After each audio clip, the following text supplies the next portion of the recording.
Empowering impact. Empowering governance in philanthropy. If you have a Ferrari, would you fit it with cheap reconditioned tires? Ferrari has the best engine, the best gear system, the most streamlined body, but it won't win the race with bad tires. Gordon Ramsay's TV series Kitchen Nightmares is a reality show, how he turns loss, making restaurants into profitable ones. Gordon dives into the micro detail of how a restaurant is run, from cooking, menu, to service, and ambience. You have the best business plan, good funding, top-notch entrepreneur, but the business could fail because of poor controls at the field level.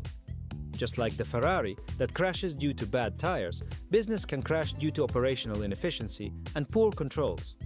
Few focus on the last mile is where the execution happens. E-Fishery, the unicorn that bursts. The company's growth was built on the E-Fishery feeder, an IoT device that supposedly used AI to automate fish feeding. The claim: they told investors that they had over 400,000 active devices in the field.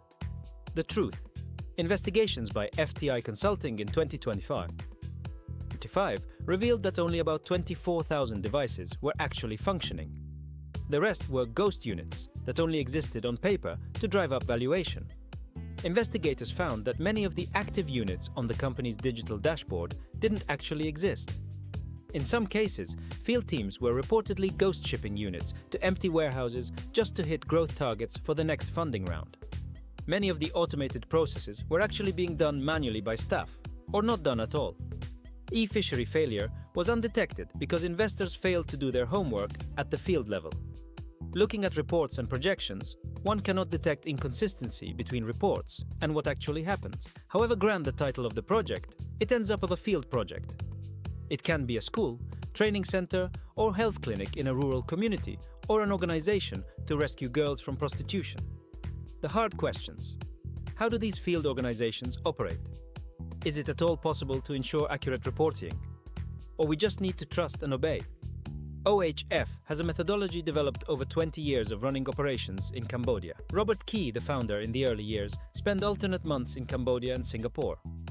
This enables Robert to see and understands how things are done in the field. OHF has spent over $8 million in 20-plus years in Cambodia and is proud of its street-smart processes that prevent fraud and not just rely on receipts. Family foundations like to start projects but are fearful of the lack of last-mile verification and nervous about the lack of governance. OHF's methodology is based on a detailed operational framework, a disciplined fiduciary mindset, and a tough efficiency-centric goal. OHF applies these principles to field operations, where often the key ruling is trust and obey based on the local NGO's perceived reputation.